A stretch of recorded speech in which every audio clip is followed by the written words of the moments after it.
Merci infiniment, merci pour ce témoignage. Ça me conforte parce que je me dis qu'au moins, même si je suis fatigué, ce que je fais, ça a de l'impact, quoi. Et ça, ce que nous faisons, parce que je suis pas seul, ce que nous faisons à Impact Hub, au WIC, et toutes ces choses que nous faisons toutes collectivement, je ne suis pas seul à le faire. Nous sommes plusieurs femmes, on s'est mis ensemble. Impact Hub, c'est plusieurs femmes, c'est 4 femmes qui se sont mises ensemble. Ça fait 7 ans qu'on existe. Et on a à cœur, toutes les 4, à vraiment transformer. Je pense que vous les connaissez, celles qui les connaissent, et savent qu'elles sont aussi extraordinaires et généreuses. Et le WIC aussi, c'est aussi quelque chose qu'on a commencé, et on est content de voir qu'aujourd'hui, au même titre que Dakar, on a le WIC, la WIC Academy en Côte d'Ivoire, et qu'on a de l'impact, parce que je me dis, on est sur l'investissement, on est sur la formation. C'est une session qui va durer 3 heures ce matin en présentiel, et je serai votre formatrice. Donc, les objectifs de cette session sont, premièrement, c'est d'identifier les freins liés au genre dans l'entrepreneuriat, c'est de comprendre les mécanismes d'autocensure féminine, c'est de développer une posture de leadership qui soit alignée à vos valeurs, et enfin, c'est de construire un plan d'action qui soit visible et aussi un plan de développement de votre influence. Nous verrons les 5 piliers du leadership des femmes.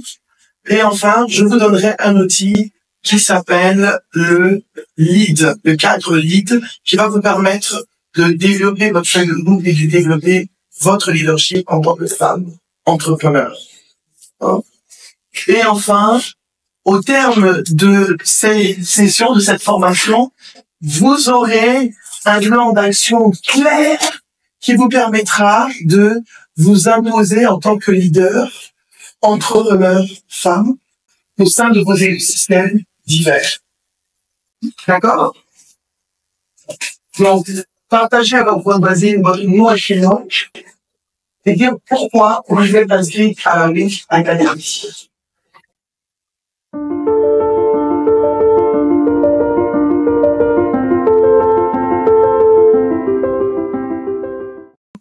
Alors, on a des bagages personnels, réseau, consultatif.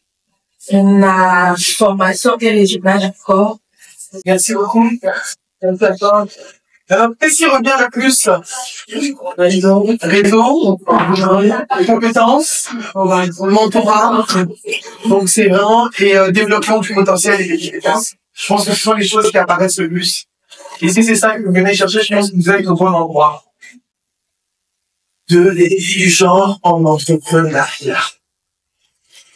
Quels sont les défis des femmes entrepreneurs?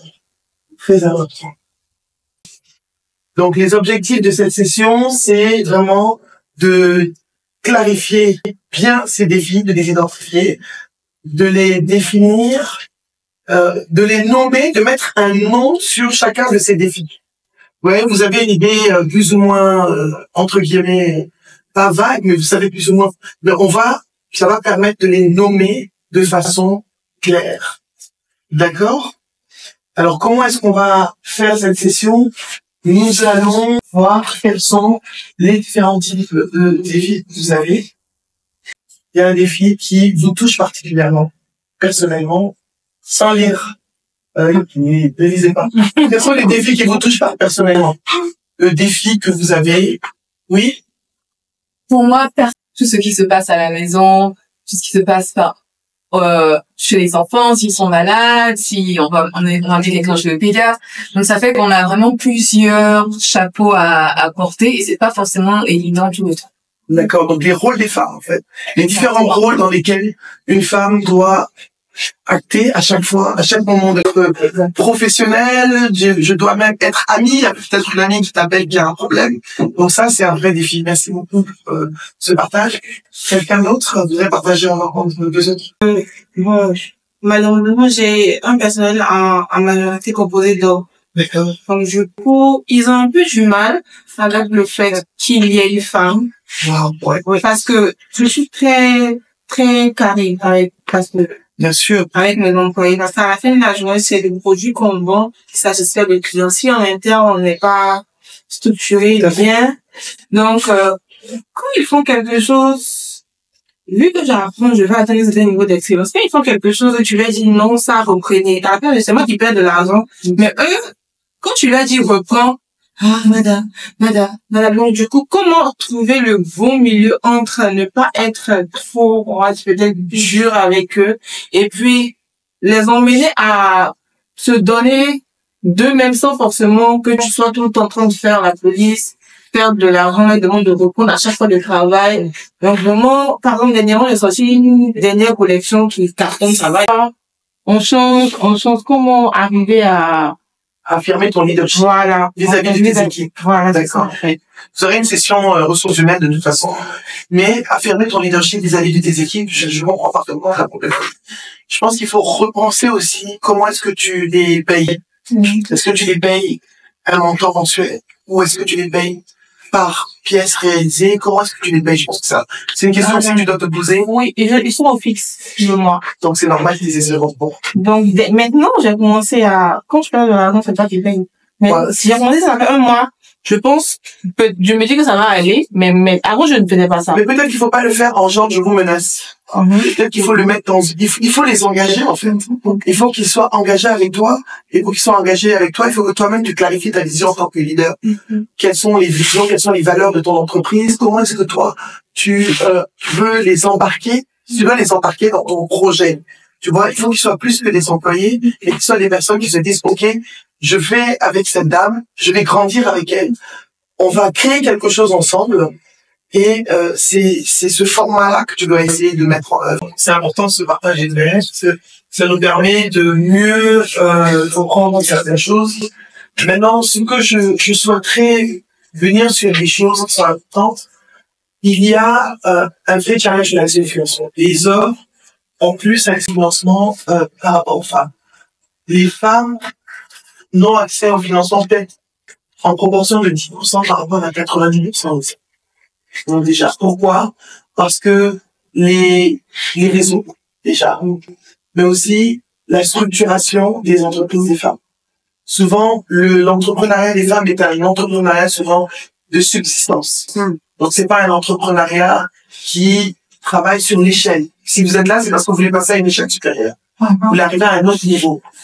Et pour arriver à un autre niveau, il faut des outils, il faut comprendre, il faut une comptabilité, il faut être formalisé. Donc, il y a tout un process à respecter.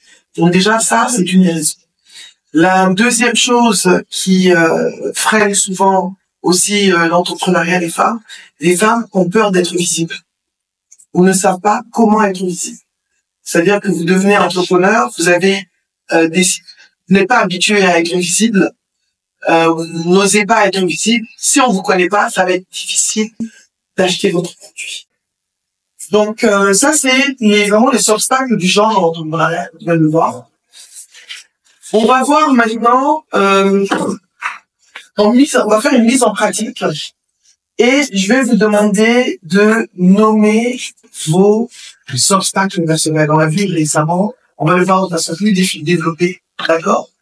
Et vous allez voir, j'ai mis frein interne et externe, quels sont les freins internes et externes.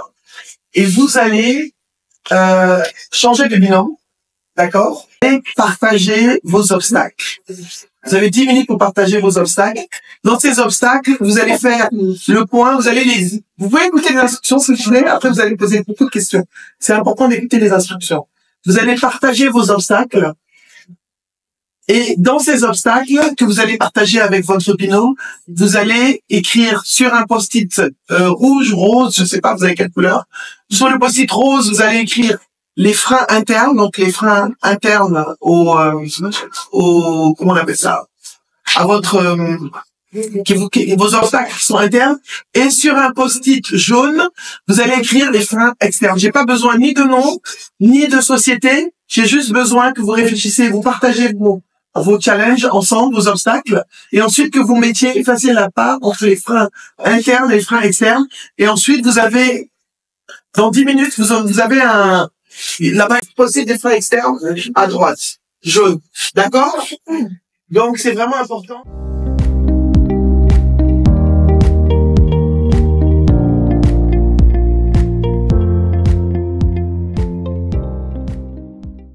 freins internes.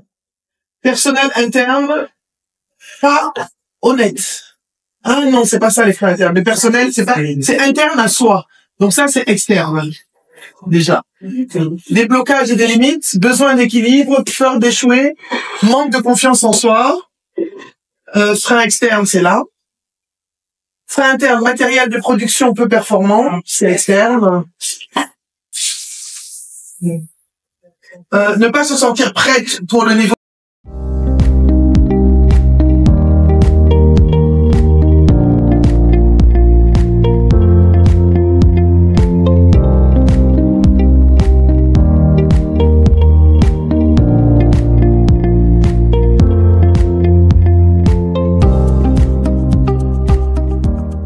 Financement, concurrence déloyale, lisibilité, les moyens financiers, l'état d'esprit des techniciens, matériel de production peu performant, frein interne, personnel interne pas honnête, manque de matériel pour la production, d'accord. Charge mentale, responsabilité, ça c'est interne. Les freins externes, accès au financement, freiné par la demande de les demandes de collatéral, oui, de réseau.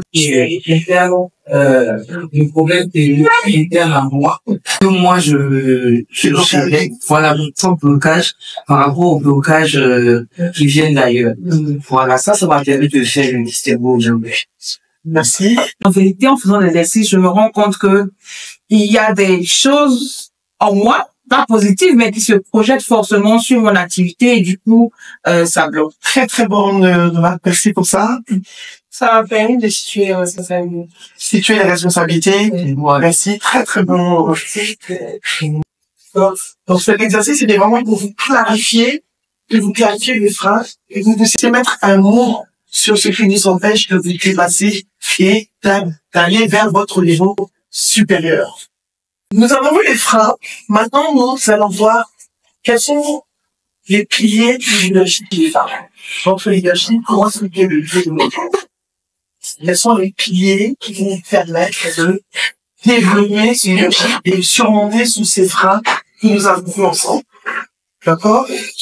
Alors, l'objectif, le but de cette session, c'est de vous donner de vous dire comment est-ce que vous pouvez vous libérer de certains de ces freins.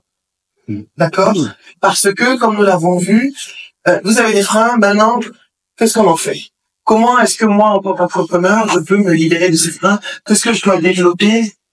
Comment est-ce que je dois, qu'est-ce que je dois acquérir comme compétence pour pouvoir me libérer progressivement de ces freins, de ces divers freins? D'accord? Donc, on va voir ensemble les différents piliers. Donc, c'est le module 3. La confiance en soi. L'alignement entre les valeurs et l'ambition. L'affirmation de ses limites.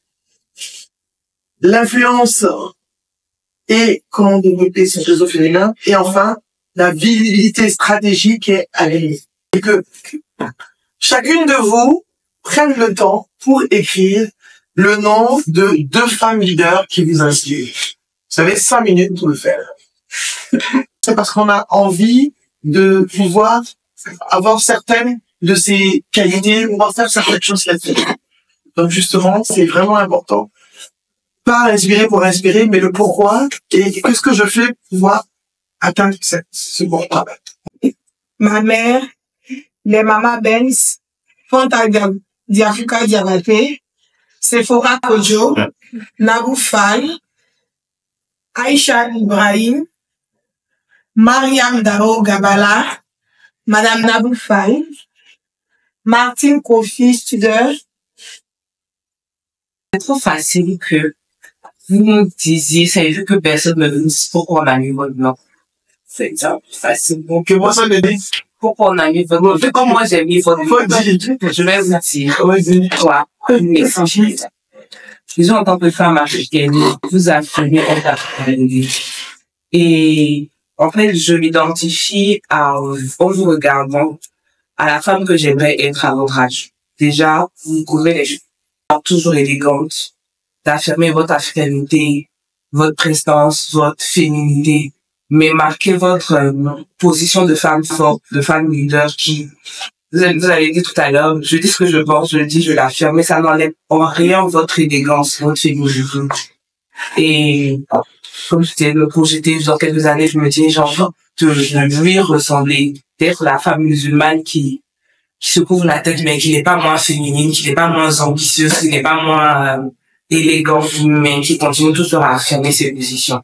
Ensuite, vous transformez dans le sens où toutes les jeunes générations qui vous regardent, ce n'est pas ce n'est pas la bouffade de la dame avec toutes ses connaissances, mais parfois je vois la maman qui parle, je vois la grande sœur qui parle, je vois la tante qui parle, mais je vois la dame, en fait, qui a envie de sortir le meilleur de chaque femme qu'elle reçoit et de la voir se transformer vers la meilleure version d'elle-même. Et je me dis, dans quelques années, c'est cette femme-là qui, lorsqu'elle est en contact avec d'autres femmes, les aide à révéler ce qu'elles ont de meilleur. Ne pas juste être la Myriam, elle, moi, je veux dire, vous êtes amie avec moi et puis en termes de plus-value, pas de mais que lorsque Myriam entre dans votre vie, elle arrive potentiellement à révéler quelque chose que peut-être vous-même vous ne voyez pas ou qui arrive à vous pousser vers la meilleure version de vous-même juste parce que je suis présente dans votre vie. Et c'est ça que moi, vous représentez en tant que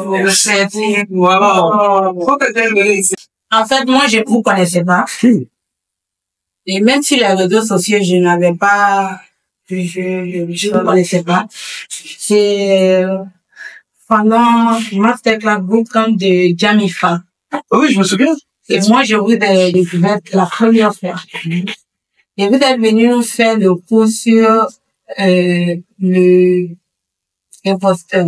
Le syndrome de l'imposteur. Syndrome de l'imposteur. À Deloitte. Oui, à Deloitte. J'avoue que ce cours-là m'a beaucoup transformé et m'a beaucoup aidé. Moi, donc, j'ai vu que toutes les dames qui étaient là, elles avaient des produits vraiment innovants. Et moi, avec les derniers, j'ai dit, mais dindon, on a fait quoi avec ça? D'abord même, je ne sais pas pourquoi je suis parmi elles, parce que je me dis que mon produit est le plus bas et tout. Et à la fin, il y avait un prix. Il y avait le premier prix. Je me suis jamais mis dans la tête que je peux gagner, même pas dans le trio. Et malgré elle est venue faire le coup, je me disais que non, je peux pas. C'est pas possible, quoi. Et le jour des résultats, on dit non, je suis la super gagnante. J'ai dit, mais où est-ce que je vais trouver la dame là pour lui demander pardon? Parce qu'elle est venue me faire le coup pour dire des coups en lui. Et chacune ici doit se dire, c'est moi, je vais gagner ce prix-là. Mais malgré ça, j'ai dit non, c'est pas possible. Donc, on va faire quoi avec ça? Et quand ils m'ont appelé pour dire, c'est moi, j'ai gagné le prix, que c'était 10 000 euros. Oui, mon argent. Oui, mon argent.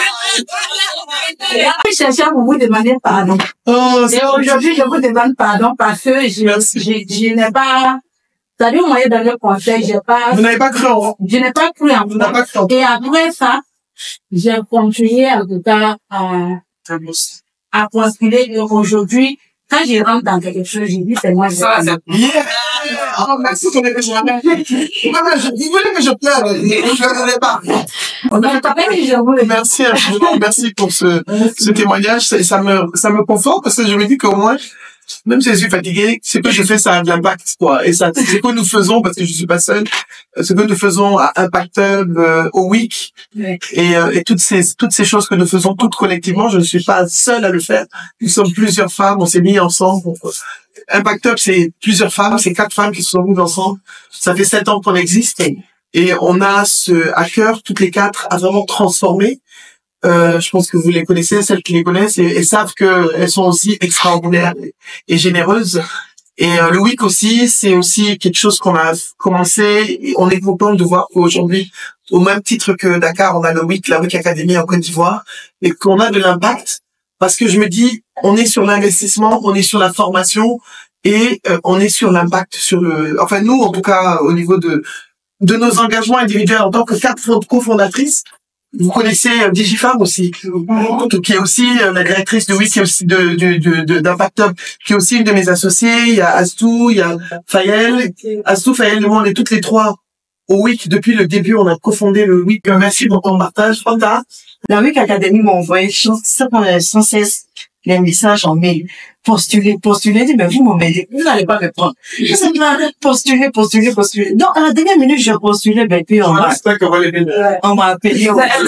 J'étais vraiment, j'ai dit, mais je fais quoi parmi ces temps-là, le syndrome de l'imposteur. J'ai dit, mais je fais quoi là? Est-ce que je mérite d'être là? Est-ce que j'ai trop de choses, il y a trop de chaleur à venir faire, au fait. Donc, pour moi, c'est un témoignage de voir la bouche que j'admire énormément sur la toile. C'est quelqu'un qui n'a pas, elle est directe. Merci beaucoup pour les témoignages. Nous recevons à Impactable tous ces bons témoignages. La confiance en soi, c'est ça. C'est savoir qu'on a des compétences, des capacités, des forces et les mettre à la disposition de sa maison. C'est être sûr de ses capacités, de ses compétences. La confiance en soi, c'est oser. C'est vraiment important. C'est oser. J'ai vu une qui dit, je n'ose pas aller vers les gens. Imaginez votre entreprise prospère. Fermez toutes les yeux et imaginez votre entreprise prospère. Donc, vraiment. Beaucoup d'argent, beaucoup de clients. Vous arrivez, vous réussissez, vous faites. Vous avez énormément de business, votre chiffre d'affaires est énorme, mais aussi vous avez une marge de rentabilité. Pouvez-vous atteindre cet objectif sans aller vers les clients? Pouvez-vous atteindre cet objectif sans oser? Pouvez-vous atteindre cet objectif si vous n'assumez pas qui vous êtes en tant qu'entrepreneur? Il est important d'oser se projeter et de se visualiser dans le futur. Comment, quel type de femme entrepreneur vous voulez être et vous voulez devenir? Quelles sont les valeurs qui vous poussent à agir? Professionnellement, dans l'entrepreneur, je vais vous demander d'écrire 3 valeurs importantes pour vous en tant qu'entrepreneur. Alors, je vais donner mes valeurs, l'intégrité, par exemple, l'authenticité, la générosité sont mes valeurs. Très importantes pour moi. Quelles sont les valeurs qui sont importantes pour vous? Et parmi ces valeurs, je vais vous demander d'entourer celle qui est non négociable pour vous. Quoi qu'il arrive, cette valeur-là, je vais m'accrocher. C'est vrai que j'ai 3 valeurs, mais la valeur lambda, je vais m'accrocher à cette valeur. Si je suis en désalignement avec mes valeurs, je me sentirai pas bien, je ne serai pas bien. Après les valeurs, on doit pouvoir affirmer ses limites avec sérénité.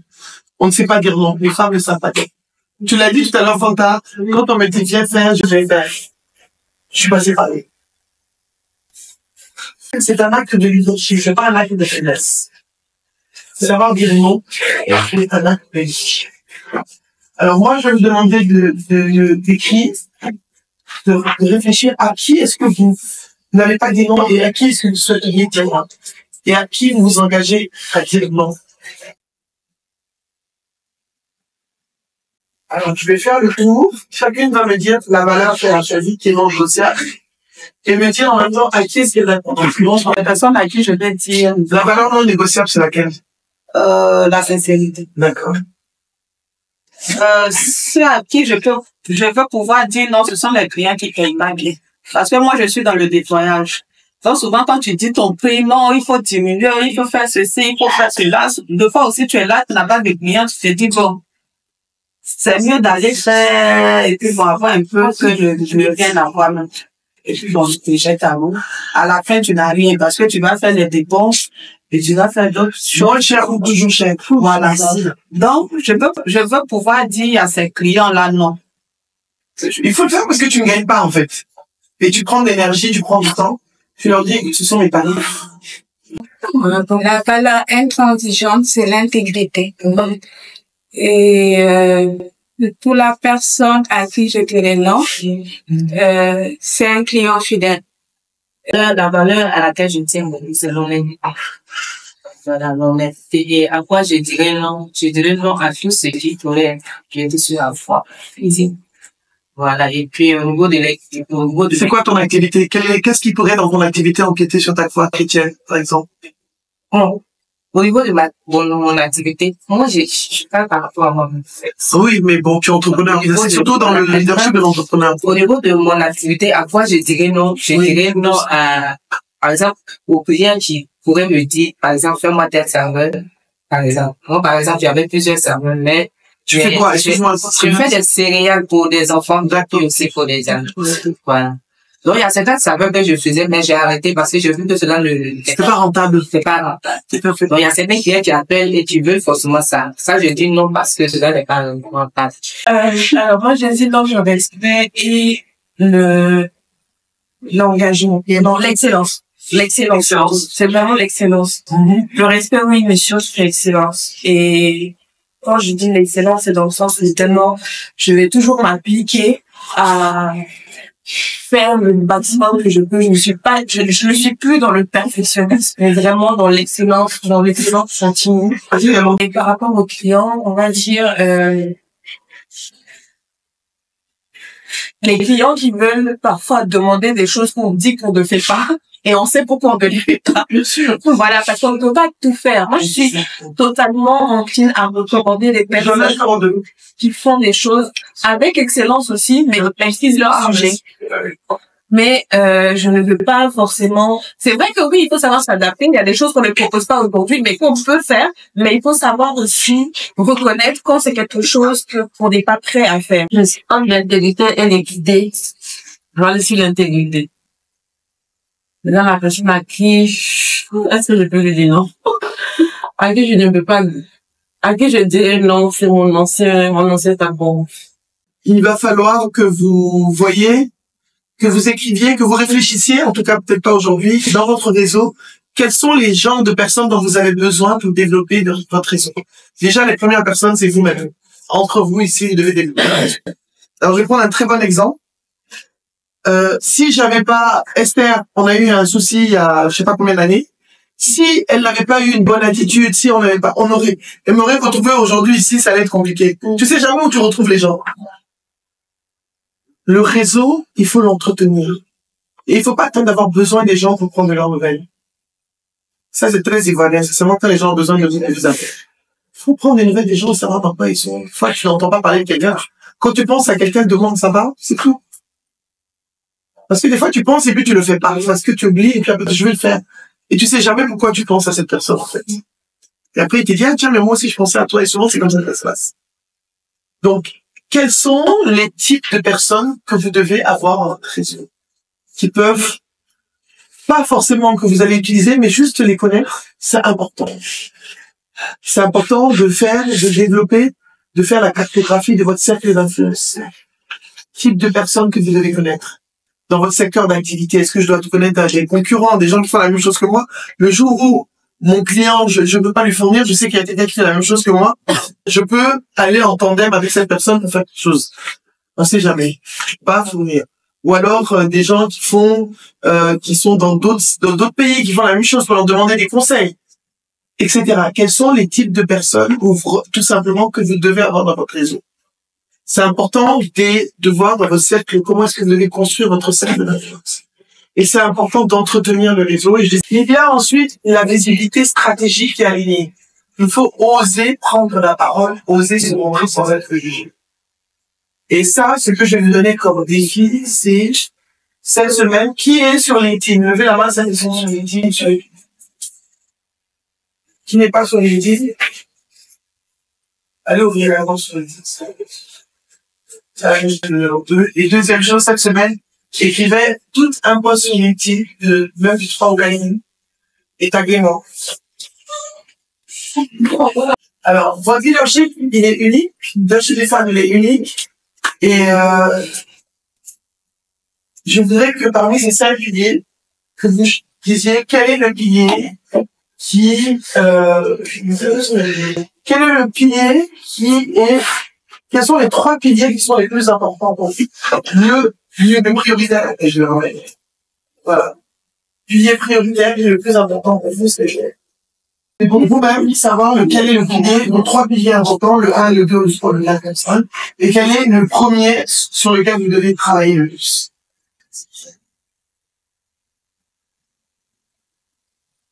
Donc,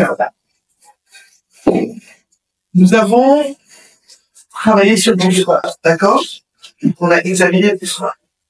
On a vu quelles étaient les autocensures du sujet. On a vu les piliers du leadership des femmes. On a vu beaucoup de choses, les freins internes, les freins externes, les femmes leaders inspirantes. On a vu vos attentes. Maintenant, j'aimerais que l'on puisse travailler sur la réécriture. On va faire une activité, réécrire votre histoire de leader. Très important. Vous allez reformuler qui vous êtes en tant que leader. Et ça va être notre dernier exercice avant que je vous donne un outil important de l'unité. Donc, je vais écrire une phrase. Je n'ai pas osé parce que cette phrase, qu'est-ce qu'elle vous dit? Je voudrais que vous preniez le temps de réfléchir et de vous dire, je n'ai pas osé parce que. On va faire des groupes de 4 personnes et je vais vous donner des instructions. Vous allez choisir un moment où vous êtes auto-censuré, où vous n'avez pas osé pendant votre parcours d'entrepreneur. D'accord? Donc, par exemple, ce que vous avez dit, vous n'avez pas osé demander un financement alors qu'il y avait une opportunité, etc. Et je vais vous poser 2 questions. Si vous étiez un homme, comment est-ce que vous auriez fait les choses à ce moment-là? Et quelle est la croyance qui vous a freiné à ce moment-là? Donc, vous reprenez le « je n'ai pas osé parce que », au moment où vous êtes auto-censuré, vous échangez dessus, et si vous étiez un homme, comment est-ce que vous auriez réagi? Oui, je suis mère de famille, je suis une maman. J'ai récemment eu une belle opportunité pour un restaurant en zone 4. Mais malheureusement, je me dis, en tant que mère, en tant que maman, à quel moment est-ce que je pourrais, en fait, m'occuper de mes enfants? À quel moment est-ce que je pourrais être sur place dans le restaurant, sachant qu'un restaurant demande un suivi, une certaine rigueur, demande à ce que je sois présente à partir d'une certaine heure, voilà, pour vérifier, pour accueillir la clientèle. C'est difficile avec les enfants que j'ai en bas âge. Je me dis que si j'étais un homme, j'aurais foncé, j'aurais saisi l'opportunité, et puis je me serais laissée. Merci beaucoup. Je prends mon exemple. Je suis traiteur dans le domaine des milliardises. Chez nous, on mange là-bas avec les yeux. Alors, je l'ai pas réussi parce que je me suis dit, mon projet n'est pas innovant.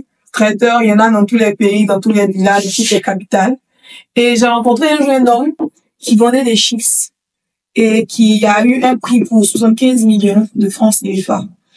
Et j'ai goûté ces chips. Je me suis rendu compte que c'était des chips comme celles qu'on voit au bord de la route. Alors, je n'ai pas osé parce que j'ai été innovante. Aujourd'hui, je sais, je m'applique mieux, je défends mieux mon produit et voilà. Et si j'étais un homme, qu'est-ce que j'aurais fait plus? J'aurais plus osé. Je trouve que les hommes osent, ils réfléchissent pas trop. Est-ce que j'ai une épouse? Est-ce que j'ai des enfants? À bas âge ou non? Limite, ils essaient. Donc, j'aurais été un homme, j'aurais plus osé. Et aujourd'hui, en tant que femme, je décide d'oser parce que je sais que je ne fais rien à essayer. Wow. Moi, dans tout ce qui est revenu, ça a été mon exemple et le sien, ça a été notamment le fait que on n'a pas osé, moi, je n'ai pas osé saisir certaines opportunités, par exemple, d'avoir plus de visibilité, du temps pour besoin de distribution, en allant, en fait, à la rencontre de certains partenaires ou revendeurs potentiels, etc., que j'ai très bien identifié le temps, sur lesquels j'ai pris le temps de m'informer et tout ça, tout simplement parce que j'estimais que j'étais pas à la hauteur. J'ai estimé que j'étais pas à la hauteur peut-être des autres personnes qui sont représentées ou avec lesquelles ces partenaires-là ont l'habitude de travailler, que peut-être que j'étais une fraude dans ce rang du syndrome de l'imposteur, peut-être que j'étais une fraude et qu'ils allaient s'en rendre compte. Et donc, je n'ai pas osé tout simplement parce que pour moi, en tout cas, je n'étais pas à la hauteur et ça ne servait à rien, en fait, d'aller, de prendre ce risque de même des crédibilités ou bien voilà d'avoir un mauvais feedback. Et autrement, je n'ai pas osé moi aussi, tout comme elle, tout comme enfin nous tout on n'a pas osé parfois demander comment rendre service, comment nous aide, etc. Parce que on n'a pas voulu importuner, on n'a pas voulu déranger, on s'est pas forcément senti à notre place. Donc voilà.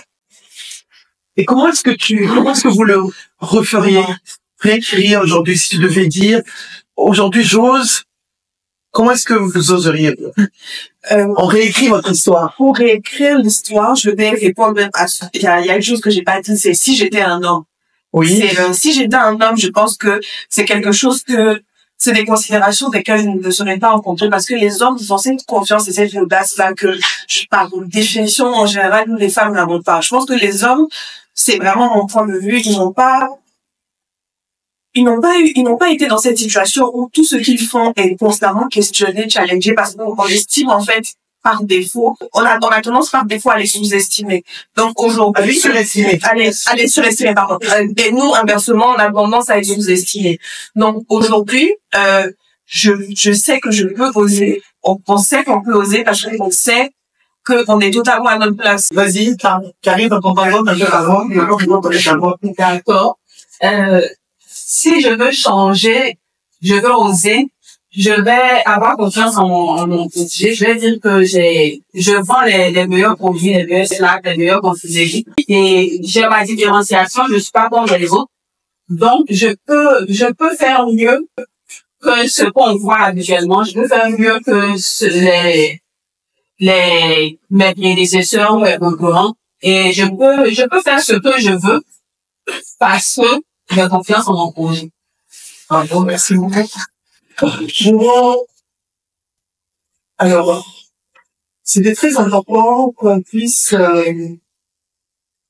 parler de ça. Vous avez pris conscience de votre valeur. Vous avez réalisé que vous êtes dévalorisé. J'ai noté, vous sous-estimez. Vous avez peur, vous vous sentez illégitime. Vous sentez que lorsque vous changez la façon de parler, ça change votre énergie. Alors, aujourd'hui, je vais vous donner un outil. On va finir avec un outil qui va vous permettre, donc, c'est le dernier module, hein. Vous avez tous les autres modules avant.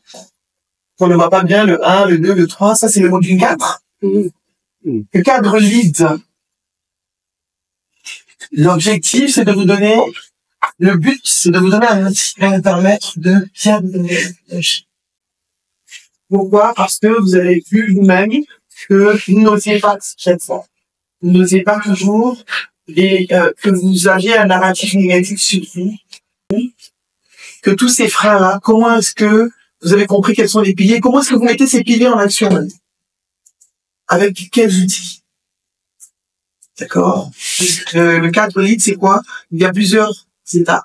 Il y a légitimer son expertise, exprimer ses ambitions, affirmer ses limites et déployer son influence. C'est vraiment le cadre que je vous donne, L-E-A-D, lead. Vous le gardez bien, légitimer, puis vous allez voir, vous aurez le support. Lead, c'est vraiment ça. Et avec ce cadre-là, vous allez être capable de réellement incarner et vous approprier les piliers du leadership femme. Donc, voilà. Le problème, c'est que les femmes, pour légitimer son expertise, c'est quoi? Les femmes ont tendance à attendre d'être parfaites. Je l'ai dit au début, vous attendez d'avoir atteint, je sais pas quel niveau. Dès qu'on commence, on est légitime. Parce qu'on a décidé de prendre un chemin, on se forme, on s'invente, on se développe. Vous avez décidé, vous êtes intentionnel, vous avez pris un chemin. Votre vécu vous légitime. Vous n'avez pas besoin de validation extérieure pour votre légitime. Donc, vous devez travailler sur des affirmations. Je suis légitime parce que j'ai vécu, j'ai appris, j'ai expérimenté. Vous devez travailler sur des affirmations positives. Alors, je vais vous demander de vous entraîner à travailler sur des affirmations. J'ai le droit de prendre la parole car mon expérience est unique, car je mérite cette place parce que vous êtes légitime. Donc, légitimer à travers vos affirmations. Deuxièmement, le lead. Exprimez vos ambitions avec clarté. Quand tu as une grande ambition en tant que femme, elle se prend pour qui? C'est là où je m'en vais et j'irai là-bas. Donc, il faut exprimer ses ambitions avec clarté. Et je veux que vous affirmez, je vise mon objectif et écrivez je veux. Et mettez ce que vous voulez après. Je vise, écrivez ce que je voulais. Mon objectif est de, écrivez ce que vous voulez après. Vous ne laissez pas quelqu'un vous diminuer. Le destin de tout le monde est dans la main de Dieu. Le soleil, il a brille tout le monde. Ouais. Donc, je veux que vous mettiez face à la personne qui a été en binôme, face à face, et dire à la personne, je veux ceci, la personne, je fais cela. Allez-y.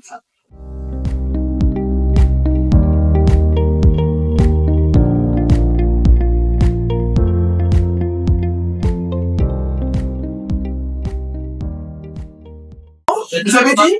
Comment vous sentez dans toutes les questions? Ça va être bien, hein? Vous voyez, ça, affirmer son leadership. Et exprimer ses ambitions. Vous devez exprimer vos ambitions. Faut pas que quelqu'un, et nous, on est en Afrique, on diminue trop nos ambitions de l'État. Quand tu veux faire, la fille a quitté mon boulot, pourquoi tu vas aller faire ça? Mais tu as avec tous les diplômes que tu as là. C'est ça que tu fais. C'est vraiment important de, légitimer, d'exprimer, affirmer vos limites maintenant. C'est savoir dire non. Sachez dire non de façon respectueuse, non parce que ceci ne m'arrange pas. Je veux bien travailler avec vous, mais vous savez, avoir 6 mois avant d'être obéi, ça ne me permet pas de survivre et de maintenir mon entreprise. Après.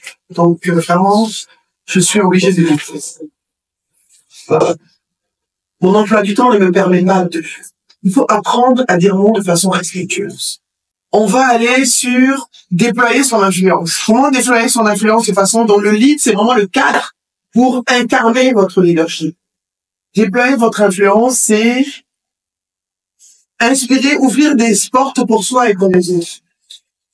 Une femme n'a pas peur de voir une autre femme. Une femme de réussite n'a pas peur de voir une autre femme réussir. Pas du tout. Quand on est sûr de soi, on n'a pas peur de voir les autres réussir. On n'empoisonne pas les gens pour réussir. On n'empoisonne pas les têtes des gens. On se dit, OK, le marché est là. Chacun va se gérer. Par rapport à ça, tout ce que j'ai dit, et que vous écriviez, répondiez à ces questions. Quelle posture je vais incarner dès demain? Comment est-ce que je vais me positionner? Quel type de leader je vais être? Quelles seront mes 3 actions prioritaires pour être visible? Et quel est mon engagement personnel en une phrase?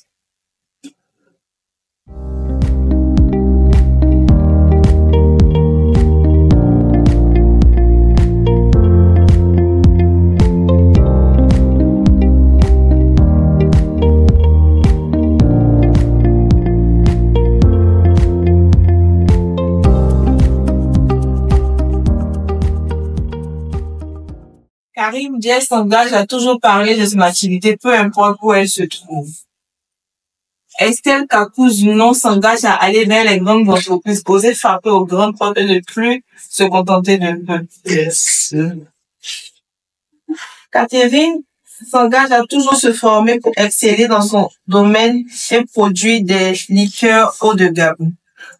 Ama s'engage à ne pas avoir peur de dire non et a l'ambition de devenir leader dans le monde dans le domaine des aliments infantiles.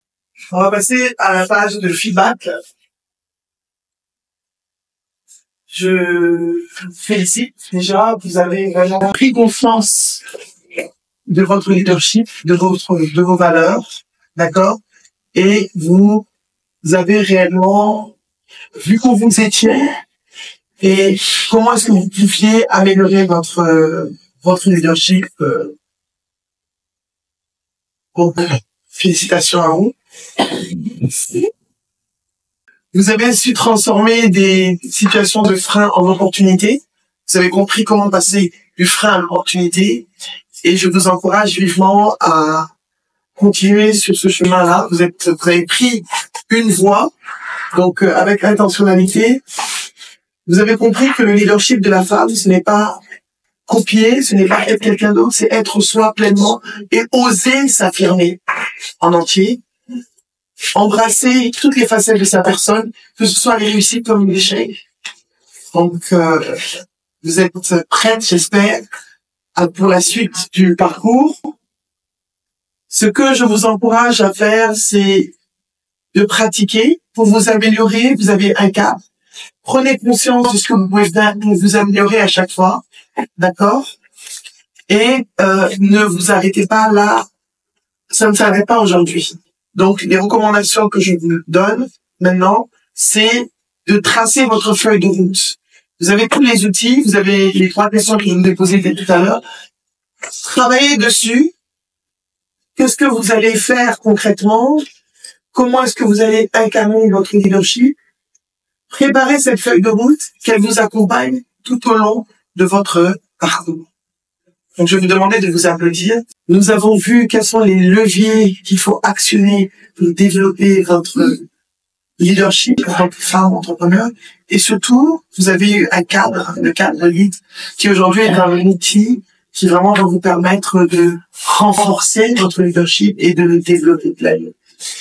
Est-ce que pour vous, vos acquis, est-ce que vous pensez qu'on a atteint les objectifs que nous nous sommes fixés au début? Identifier les freins, comprendre les piliers, les leviers du leadership des femmes, avoir un cadre pour incarner ce leadership et enfin développer une feuille de route. Est-ce que pour vous, les objectifs ont été atteints?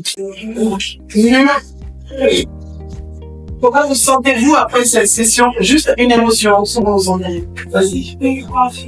Plus confiance, d'accord. Quelqu'un d'autre? Oui? Plus rassurante. Plus rassurante. Oui. Déterminé. Plus déterminé. Plus enthousiaste, super. Yes, ladies. Encore un. Plus sûr d'elle-même. Plus sûr de toi. Super, je suis super content en tout cas.